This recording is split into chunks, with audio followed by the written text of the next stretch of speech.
अच्छा. लाडकी बहीण योजनेचे पैसे येतात तुम्हाला? लाडकी बहीणचा फॉर्म भरला होता मी, मला आले पैसे, पण एकाच महिन्याचे पैसे आले. त्याच्यानंतर एक पण आम्हाला पैसे अकाउंटवर मेसेज नाही, काय नाही, काय नाही. आणि आता बँकेमध्ये वगैरे गेलं तर KYC करा, हे करा, तरी काही अजूनपर्यंत तरी पैसे आले नाहीये.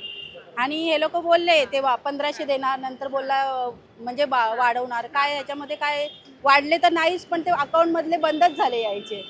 आणि आमचं असं पण नाही आहे की गव्हर्नमेंट सर्वंट आहे कोण, की कोणाचं म्हणजे लोन वगैरे आहे, 4 व्हीलर आहे वगैरे, असं पण नाही आहे काय. तरी पण माझे अकाउंटमध्ये यायचे पैसे बंद झाले. आता निवडणूक आहेत परत महापालिकेच्या 1-2 महिन्यांनी येतील.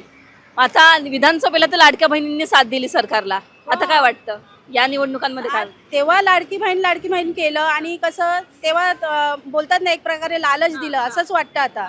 कारण जर हे सर कंटिन्यू चालू राहिलं असतं ना, तर बहिणी खुश पण झाल्या असत्या आणि विधानसभेचा बोलता आलं असतं बाबा का हे आपलं जे केलं यांनी ते व्यवस्थित झालं. पण ते व्यवस्थित झालंच नाही ना आता. कारण काय कायना पैसे येत होते ते बंदच झाले आणि काय काहींचे आलेच नाहीत फॉर्म भरून सुद्धा, असं पण झालेलं आहे. ते सरकारकडे हीच विनंती आहे, काही असेल ना तर तुम्ही पहिले असे उभे राहता जेव्हा इलेक्शन आहे तेव्हा. इलेक्शनच्या वेळेला उभे राहता, तो आम्ही हे करू, आम्ही ते करू. पण ते तेवढ्या पुरतं तुम्ही 1-2 महिने चालवता आणि परत तेच होते, परत तेच बंद होते. त्याच्यात काय अर्थच नाहीये ना.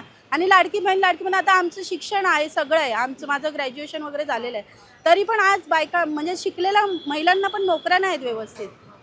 आम्हाला काही बोलतात ना ऑप्शनच नाहीये, म्हणून हे सगळं चालू केलं आता. तरी पण आम्ही आज रोडवर बसतो तरी कसं आम्हाला दुकानं वगैरे धंदा वगैरे लावून देत नाहीत. ते तर महिलांचे प्रश्न कोणतं सरकार बघेल पुढे जाऊन काय वाटतं? सरकार तर तसं बघायला गेलं तर सारखेच आहेत सगळे. पण माझं म्हणणं काय आहे, तुम्ही इलेक्शन पुरतं ते साध्य करू नका. इलेक्शन आहे तोपर्यंत तुम्ही करणार आणि मग नंतर ते बंद करणार. थोडं माणुसकीच्या नात्याने बघा.